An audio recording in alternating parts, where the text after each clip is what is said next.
Apa yang paling Anda butuhkan saat ini? Pendidikan yang baik, pekerjaan yang baik, karir, uang. Setiap orang menetapkan sasaran-sasaran yang penting baginya.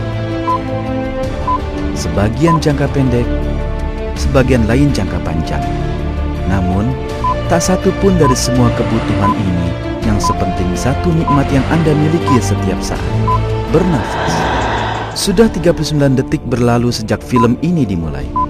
Jika Anda tak dapat bernafas selama 39 detik, Anda mungkin akan menyerahkan semua yang Anda miliki demi bisa bernafas kembali. Sekitar semenit lagi, Anda akan kehilangan kesadaran. Kerusakan otak akan menyusul dalam 2 atau 3 menit, dan hidup Anda segera akan berakhir.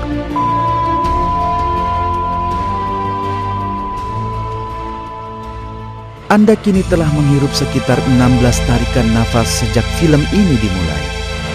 Anda akan menghirup kira-kira 200 tarikan lagi saat film berakhir. Akan Anda saksikan betapa bernafas itu nikmat yang luar biasa, dan betapa setiap sistem yang memungkinkan Anda bernafas adalah keajaiban besar.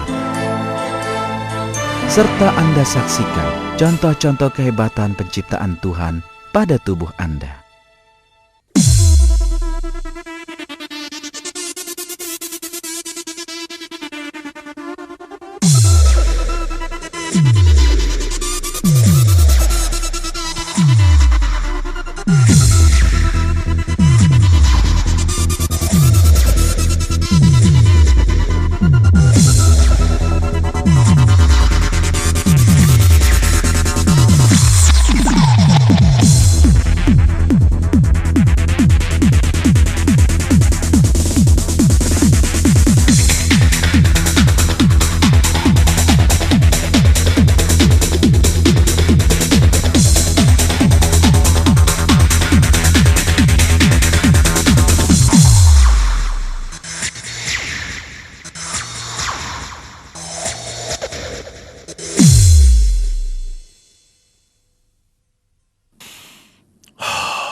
Bernafas.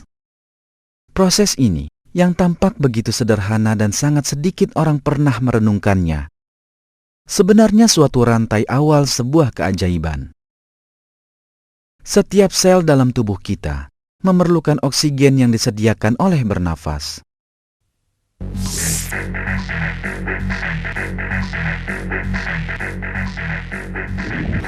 Detak jantung Anda, gerakan otot Anda, pembelahan sel, berpikir, tak satu pun dari itu semua dapat berlangsung tanpa oksigen.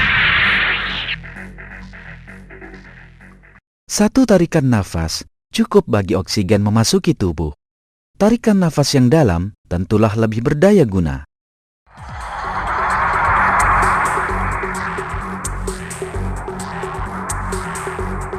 Oksigen pada tarikan nafas itu akan cepat mencapai paru-paru, tempat oksigen menumpang wahana yang dirancang khusus untuknya. Wahana ini akan menyebarkan oksigen ke seluruh tubuh dan menghidangkan sumber kehidupan bagi tiap-tiap dari 100 triliun sel tubuh. Kini, marilah kita amati mekanisme tanpa celah ini yang mulai bekerja sejak kita lahir dan tak pernah berhenti seumur hidup.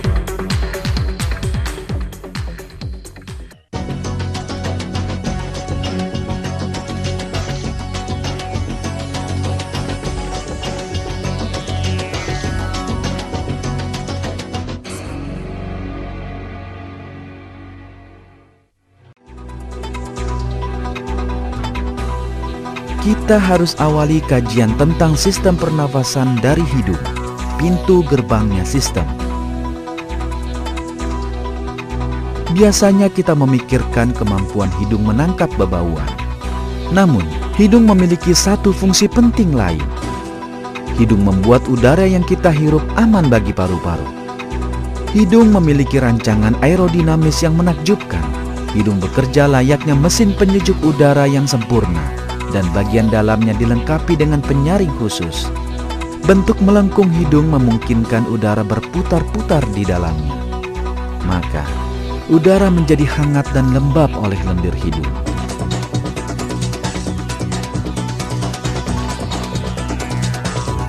Bulu-bulu dalam hidung bekerja layaknya penyaring udara. Sejumlah 20 miliar benda asing seperti debu, bakteri, dan serbuk dicegat bulu-bulu ini di batang hidung. Partikel-partikel berbahaya yang menerobos penghalang ini dicegat lapis kedua pertahanan, zat lepasan yang disebut lendir.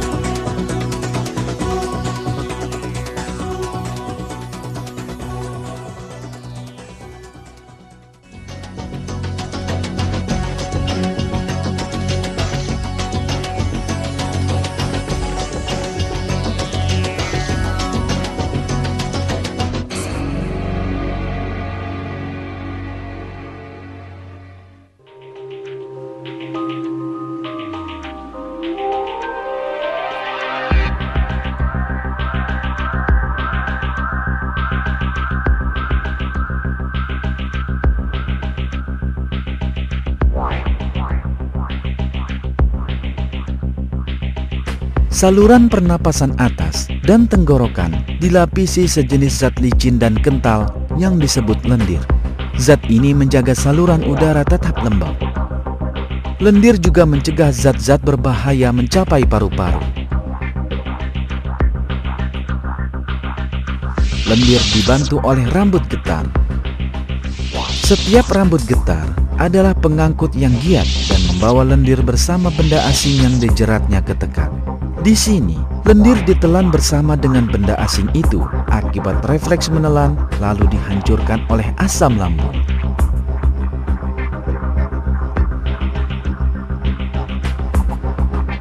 Bisa juga benda-benda asing dikeluarkan lewat batuk. Batuk yang keras dapat mencapai kecepatan hingga 960 km per jam. Inilah sepotong petunjuk bahwa pengamanan yang sungguh-sungguh telah dilakukan demi melindungi sistem pernafasan. Ada hal lain yang patut difikirkan.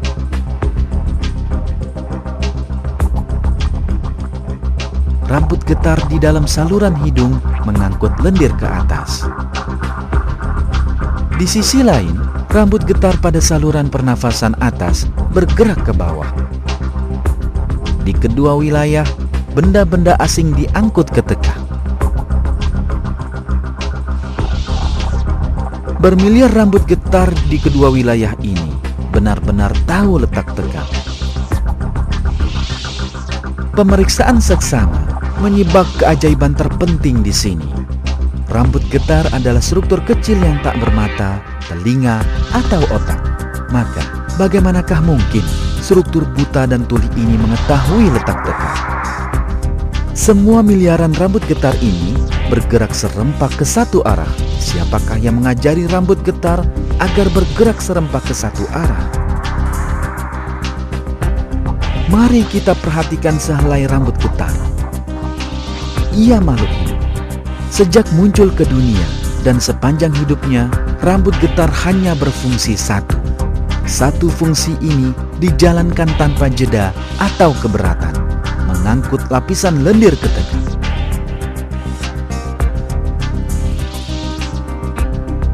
Allah Maha Kuasalah yang menciptakan manusia dalam bentuk terbagus yang memberi rambut getar tugas ini. Struktur ajaib ini menjalankan fungsi yang telah ditetapkan Allah dan bekerja siang malam melindungi paru-paru Anda dari benda-benda asing. Pengkajian mendalam atas struktur rambut getar ini makin memperjelas derajat keajaiban itu. Di bawah mikroskop, rambut getar mirip rambut halus biasa. Namun sebenarnya, ia sebuah keajaiban rancangan dan rekayasa. Dan memiliki kerumitan yang tak pernah bisa diharapkan akan dijelaskan kalangan pembela teori evolusi. 9 rantai protein berbeda telah digabungkan sedemikian sehingga membentuk semacam tabung. 2 rantai protein di tengah adalah pembangkit utama gerak sistem ini. Protein dinein dan neksin yang ditaruh di antara rantai protein ini menjadi mesin-mesin yang diperlukan untuk bergerak. Berkat sistem rumit ini yang masih harus diungkapkan secara penuh oleh para ilmuwan, rambut getar bergerak pada kecepatan tinggi 20 denyut per detik. Rancangan pada rambut getar ini tak dapat dijelaskan menurut kerangka evolusi, sebab sistem ini hanya bekerja jika semua unsurnya ada. Tak mungkin bagi sistem berkembang secara bertahap, yakni tak mungkin baginya berevolusi. Satu lagi yang tak boleh dilupakan, rambut getar tidak berguna jika bekerja sendirian. Rambut getar harus bekerja sama dengan lapisan lendir demi melindungi jiwa manusia dan mencegah masuknya benda-benda asing. Jika ditelaah lebih seksama, lendir juga sebuah keajaiban penciptaan. Lapisan lendir itu agak tipis. Di layar, Anda bisa melihat sebatang mistar 30 cm. Kini, perhatikan 1 mm saja dari mistar itu. Lalu, bagi 1 mm itu menjadi 600 bagian. 1/600 dari 1 mm adalah angka teramat kecil yang tak terbayangkan manusia. Inilah ketebalan lapisan lendir yang melindungi kesehatan Anda. 1/600 dari 1 mm.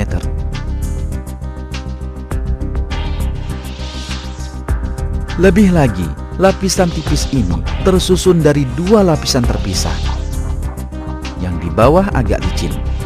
Lapisan ini memungkinkan rambut getar membawa lendir ke arah tertentu.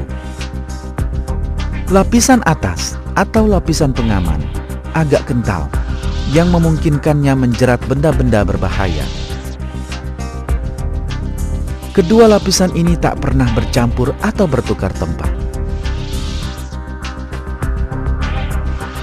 Agar lebih memahami kesempurnaan perancangan sistem ini, bayangkan sejenak seandainya kedua lapisan bertukar tempat. Jika lapisan kental yang di bawah, rambut getar tak akan dapat bergerak dan menempel di tempatnya. Jika lapisan licin di atas, kotoran dan bakteri akan dengan mudah mencapai paru-paru tanpa tertangkap oleh lendir. Pada kedua kejadian, sistem ini tak akan berguna sama sekali dan manusia akan terjangkit penyakit yang akhirnya mengantarkan kematiannya. Sistem ini telah berfungsi tanpa celah sejak manusia pertama diciptakan. Kaum Darwinis menyatakan bahwa sistem ini muncul kebetulan, tahap demi tahap. Pastilah itu mustahil. Seperti yang baru saja kita saksikan, penyimpangan atau kekurangan terkecil pada sistem akan membuatnya tak berguna sama sekali. Inilah sebuah petunjuk penting yang membatalkan Darwinisme.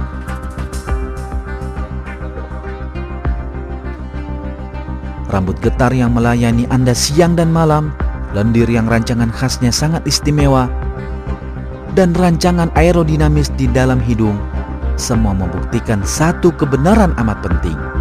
Allah menciptakan Anda. Kehebatan dan rancangan yang nyata pada tiap bagian tubuh Anda adalah bukti-bukti kekuasaan Allah. Di dalam satu ayat, Allah berfirman,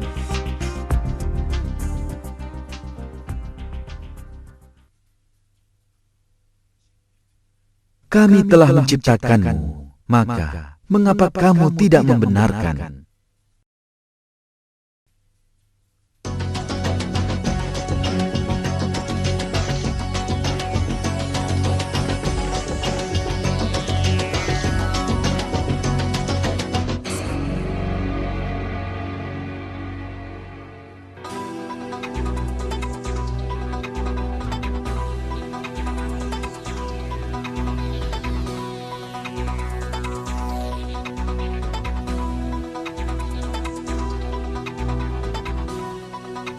Bagian terpanjang dalam perjalanan ke paru-paru adalah tenggorokan. Susunan tenggorokan adalah satu lagi contoh rancangan sempurna dalam tubuh manusia. Dinding-dinding tenggorokan ditunjang oleh gelang-gelang tulang rawan berbentuk C. Ini memungkinkan pergerakan ke berbagai arah. Jika tenggorokan terbuat hanya dari daging, kelembekan yang dihasilkan akan menyebabkan penyumbatan selamanya. Itu membuat kita mustahil bernafas. Jika tenggorokan terbuat dari sesuatu yang sekeras tulang, besar kemungkinan gerakan kita akan terbatas. Namun, susunan tulang rawan yang membentuk tenggorokan sepenuhnya cocok untuk semua jenis gerakan dan selalu terbuka karena kelenturannya.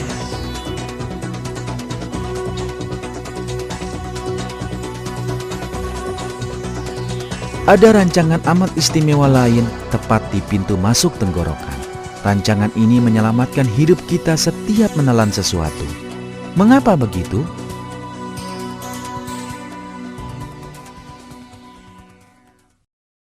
Kerongkongan dan tenggorokan terletak berdampingan di leher. Karena itu, orang boleh berharap bahwa saat makan, seperti yang sedang saya lakukan, makanan akan tersangkut di tenggorokan dan mencekik saya. Namun, hal itu tidak terjadi. Walaupun saya terus makan dan bernapas, makanan tak pernah terjebak di tenggorokan saya. Lalu, apakah yang melindungi saya dan juga Anda saat makan?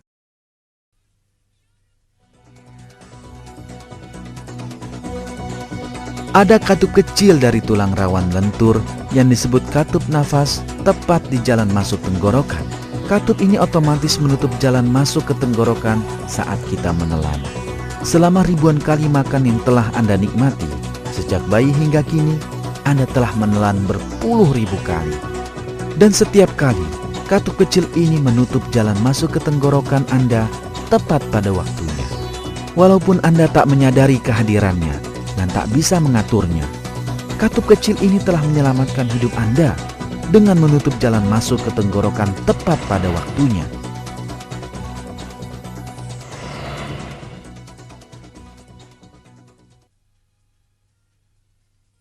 Seperti biasa, teori evolusi sangat tak berdaya menghadapi sistem ini.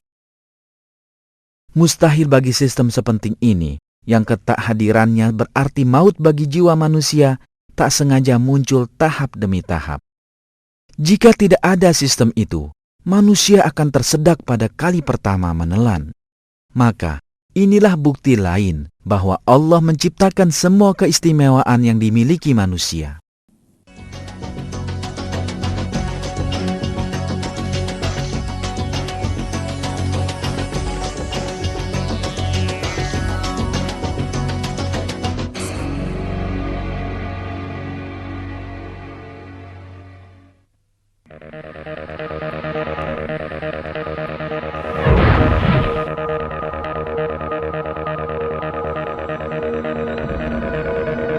Jaringan tubuh mengeluarkan karbon dioksida sebagai sisa fungsi harian. Karbon dioksida ini dikeluarkan dari jaringan oleh darah. Darah yang berkarbon dioksida adalah darah kotor.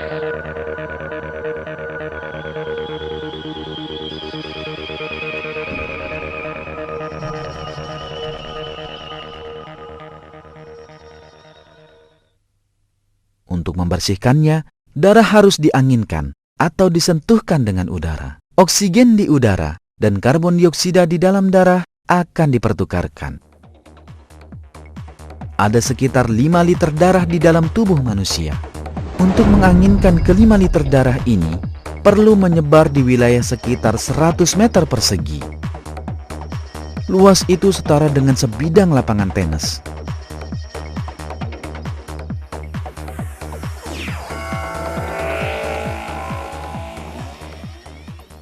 Siapapun yang menyaksikan film ini memiliki wilayah seukuran lapangan tenis yang dimampatkan ke paru-parunya.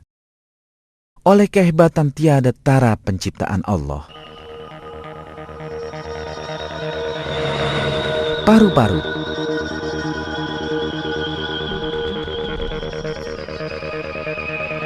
Setiap paru-paru terdiri dari bronki yang bercabang menjadi ratusan saluran.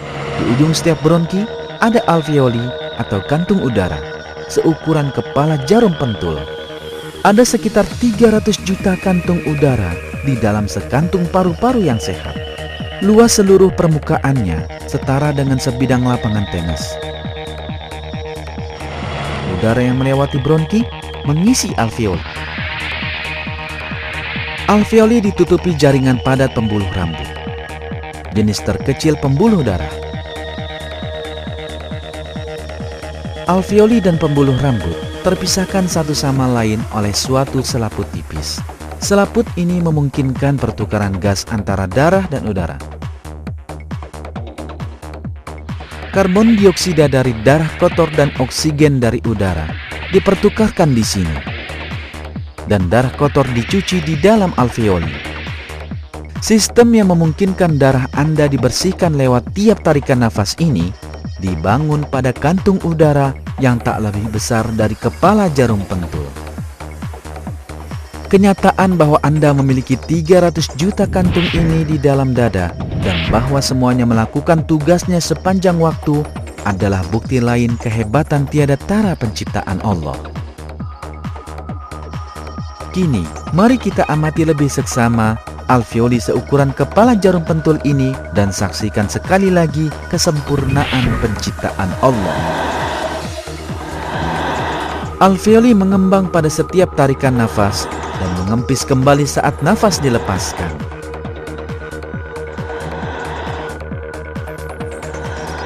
Permukaan bagian dalam alveoli ditutupi selapis tipis air dan molekul-molekul air menciptakan tegangan permukaan. Tegangan permukaan bergantung sebagian besar pada gaya tarik-menarik antar molekul air. Tegangan permukaan yang terbentuk oleh air yang melapisi alveoli ini biasanya menyebabkan alveoli mengempis di akhir isapan napas. Karena itu, biasanya kita mesti mengeluarkan tenaga yang sangat besar dan merasa amat tak nyaman untuk mengembangkan kembali alveoli yang mengempis bersama tiap tarikan nafas. Namun, kita bisa bernafas sangat nyaman. Jadi, apakah rahasia di balik ini? Para ilmuwan yang mencoba menjawab pertanyaan ini menemukan satu keajaiban teramat penting. Organisme penunjang telah ditempatkan pada tiap-tiap dari seluruh 300 juta alveoli ini demi melayani tubuh manusia.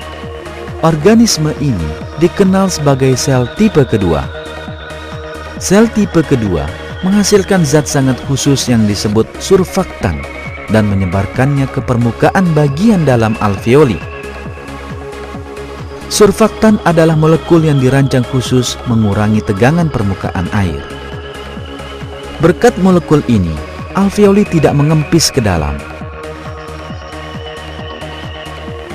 Di sini, kita perlu hati-hati memikirkannya. Sel tipe kedua tak bermata, telinga, otak, atau kemampuan berpikir, dan tak kasat mata.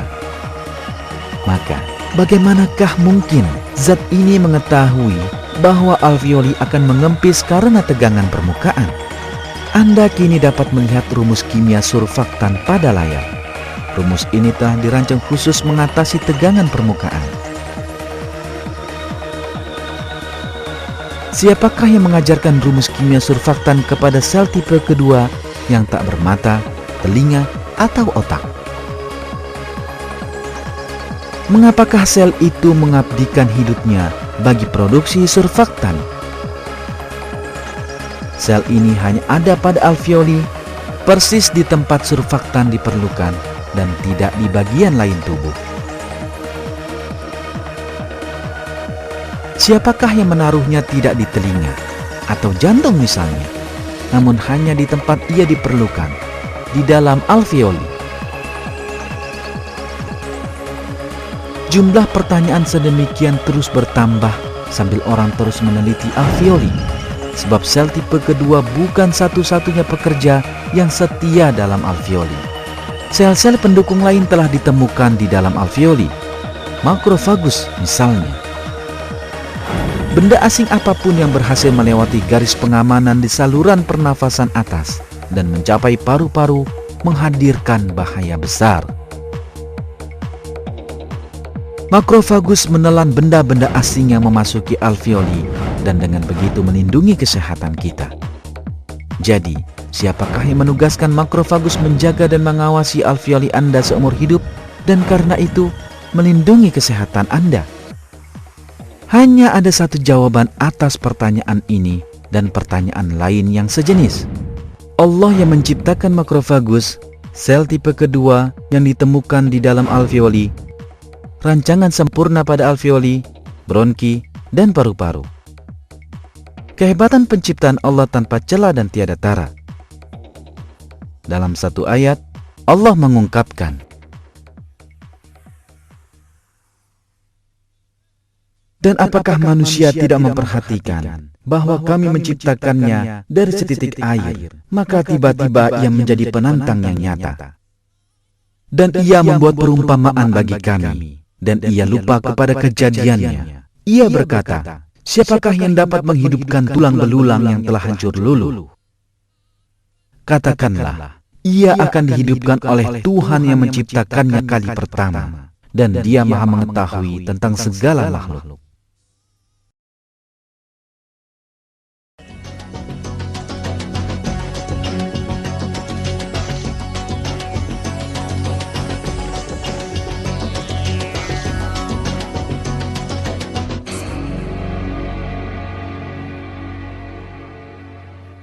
Kini, kita telah melihat cara karbon dioksida dalam darah dibuang dan cara darah diisi oksigen di alveoli di dalam paru-paru. Namun, jarak antar alveoli dan jaringan tubuh lainnya cukup jauh. Lagi pula, pengangkutan oksigen adalah proses yang membutuhkan kepekaan terbesar. Proses ini mirip dengan membawa gelas kristal yang Anda lihat di tangan saya ini, serta triliunan gelas sejenis ke ujung lain dunia tanpa memecahkannya. Bagaimanakah oksigen bisa diangkut sejauh itu? Jawabannya muncul dalam keajaiban lain penciptaan.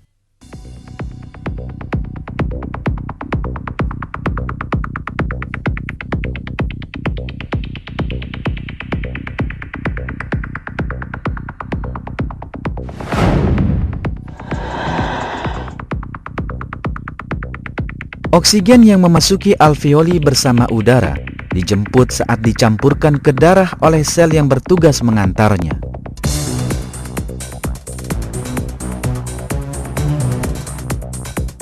Inilah sel darah merah. Ada protein yang sangat istimewa di dalam sel darah merah, hemoglobin. Satu sel darah merah mengandung sekitar 250 juta molekul hemoglobin. Protein yang disebut hemoglobin ini sebuah keajaiban penciptaan yang dirancang khusus mengangkut oksigen. Hemoglobin mengandung 4 atom besi. Atom-atom ini menarik oksigen bagaikan magnet. Dengan demikian, oksigen memulai perjalanan panjangnya di dalam darah. Saat mencapai jaringan yang membutuhkan oksigen, daya ikat hemoglobin terhadap besi berkurang berkat sejumlah subsistem yang dirancang khusus.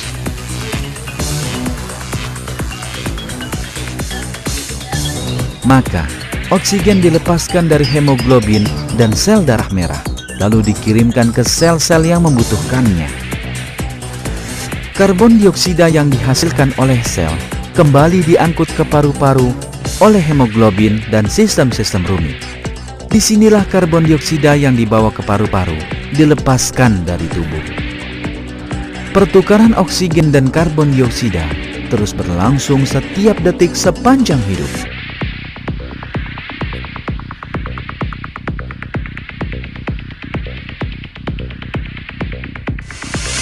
Kini, marilah kita lihat sistem ini lebih seksama. Molekul hemoglobin adalah protein yang terbentuk dari 564 asam amino. Di wilayah tengah, ada 4 atom besi yang bertugas mengangkut oksigen. Struktur 3 dimensi dan rangkaian asam amino hemoglobin telah dirancang khusus mengangkut oksigen.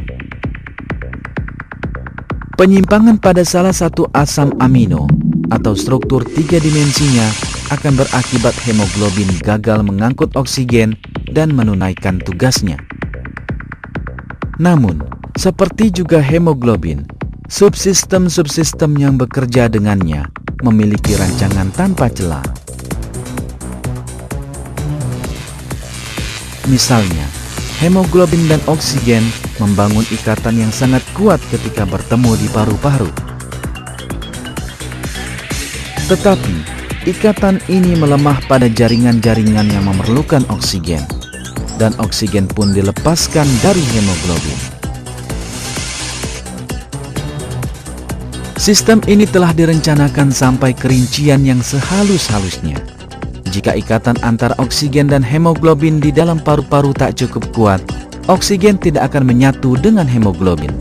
Pada kejadian ini, oksigen tak dapat diangkut ke jaringan-jaringan yang membutuhkan. Jaringan-jaringan itu lambat laun mati.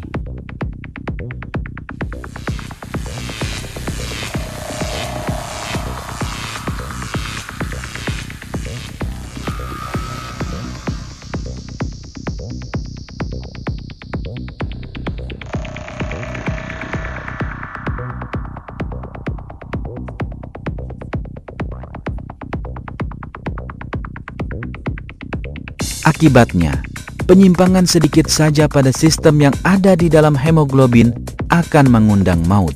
Nyatanya, sianida, salah satu racun yang dikenal terkuat, membunuh dengan cara melekatkan diri ke molekul hemoglobin dan mencegahnya menjalankan fungsinya. Semua kenyataan ini mengungkapkan sekali lagi tabiat tanpa dasar teori evolusi. Teori evolusi bersikeras bahwa makhluk hidup memperoleh ciri-cirinya berangsur-angsur, tahap demi tahap. Namun, seperti berjuta sistem lainnya dalam tubuh, sistem pengangkutan oksigen hanya berfungsi dalam keadaan sempurnanya yang sekarang ini. Bahkan penyimpangan terkecil di dalam hemoglobin yang hanya satu unsur dari keseluruhan sistem pengangkutan oksigen akan berarti seluruh sistem tak berfungsi. Karena itulah, mustahil hemoglobin dan sistem pengangkutan oksigen terbentuk secara evolusi. Bahkan molekul hemoglobin sendiri adalah petunjuk tidak sahihnya teori evolusi dan bukti kesempurnaan penciptaan Allah.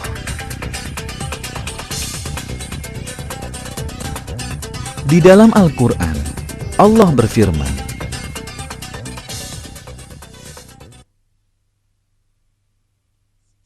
"Dan pada penciptaanmu, dan pada binatang-binatang yang melata, yang bertebaran di muka bumi, terdapat tanda-tanda kekuasaan Allah untuk kaum yang meyakini."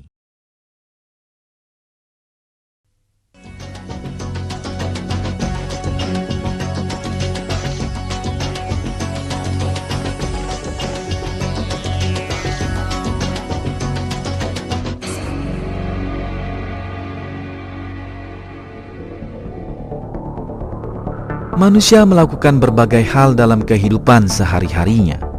Tetapi, apapun yang dikerjakannya, ia tetap harus bernafas. Namun, ia tidak pernah harus secara sadar berupaya bernafas. Tidak juga ia bisa bernafas semaunya. Ia bernafas sejak lahir, bahkan saat tidur.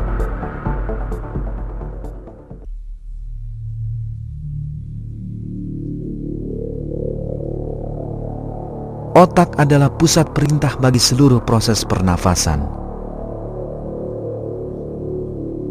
Sekelompok saraf di batang dan wilayah medula otak mengarahkan sistem pernafasan. Saraf-saraf di medula mengirimkan perintah ke otot-otot sekitar tulang rusuk agar mengerut selama 2 detik. Sewaktu otot-otot mengerut, paru-paru akan terisi udara. Lalu, isyarat syaraf dari medula terputus selama 3 detik. Otot-otot pun mengendur. Udara di paru-paru lalu dikeluarkan, sewaktu otot-otot kembali ke bentuk asalnya.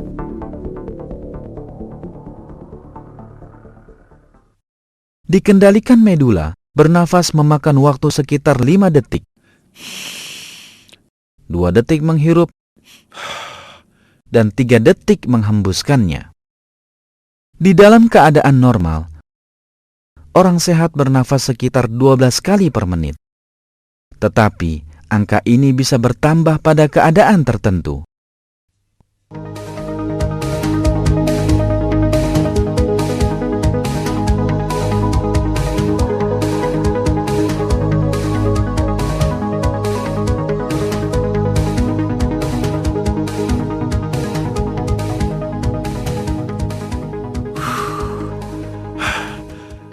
Seperti yang Anda lihat, laju pernafasan saya telah meningkat tajam. Namun, bukan saya yang memutuskan untuk bernafas secepat saat ini. Otot-otot dada yang memaksa saya. Dan saya merasa tak nyaman jika mencoba bernafas perlahan. Karena baru saja berolahraga, jaringan-jaringan tubuh saya membutuhkan lebih banyak oksigen dan otak memerintahkan saya bernafas lebih cepat. Seperti pernafasan saya dalam keadaan normal berada di luar kendali saya, demikian juga cara saya bernafas cepat saat ini.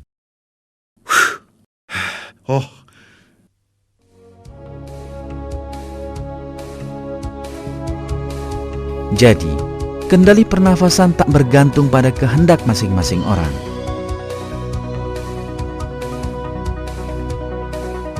Ketika bekerja lebih keras daripada biasanya, otot-otot membutuhkan lebih banyak oksigen. Sambil kadar oksigen di dalam darah menurun, kadar karbon dioksida meningkat. Sel-sel otot di bawah tekanan melepaskan asam laktat.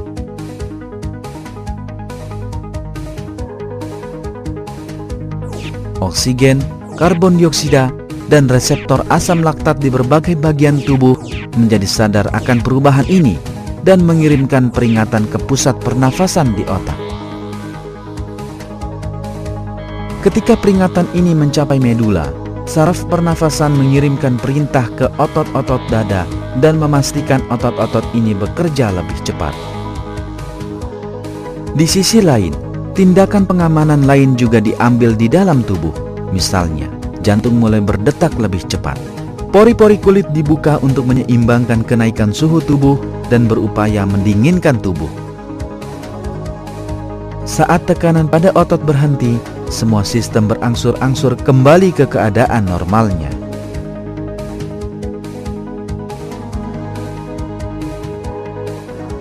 Sistem yang saling terkait dan tanpa celah ini bekerja dan melayani di luar kendali, kehendak, dan kesadaran seseorang. Maka tugas manusialah bersyukur kepada Allah yang menciptakannya sedemikian sempurna dan mengakui kehebatan penciptaannya. Di dalam satu ayat Al-Quran, Allah mengungkapkan,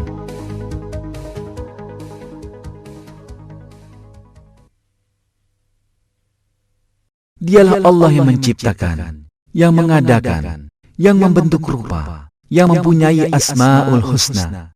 Bertasbih kepadanya apa yang di langit dan bumi, dan Dialah yang Maha Perkasa lagi Maha Bijaksana.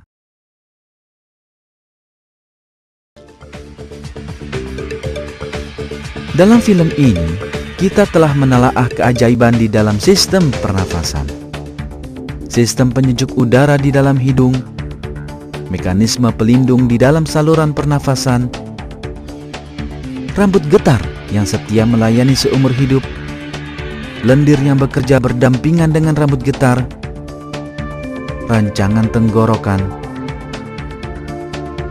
katup yang mencegah Anda tersedak saat makan, daerah seluas lapangan tenis di dalam dada Anda, alveoli yang tak lebih besar daripada kepala jarum pentul, sel-sel khusus di dalam alveoli, sel-sel darah merah yang bertugas mengangkut oksigen, hemoglobin, protein yang menakjubkan, ikatan antara oksigen dan besi, serta cara peka ikatan itu diseimbangkan, sistem pengangkutan karbon dioksida,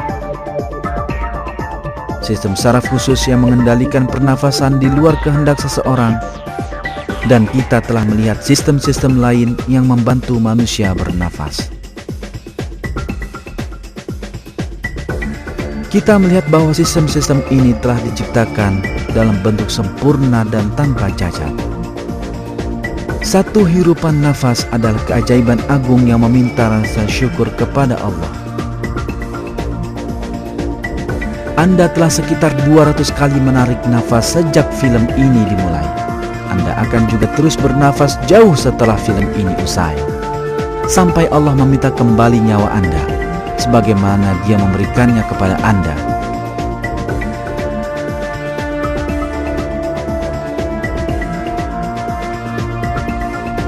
Saat hari itu tiba, saat menarik nafas terakhir, Anda harus bertanggung jawab atas semua yang Anda perbuat dan setiap nikmat yang diberikan sepanjang hidup Anda.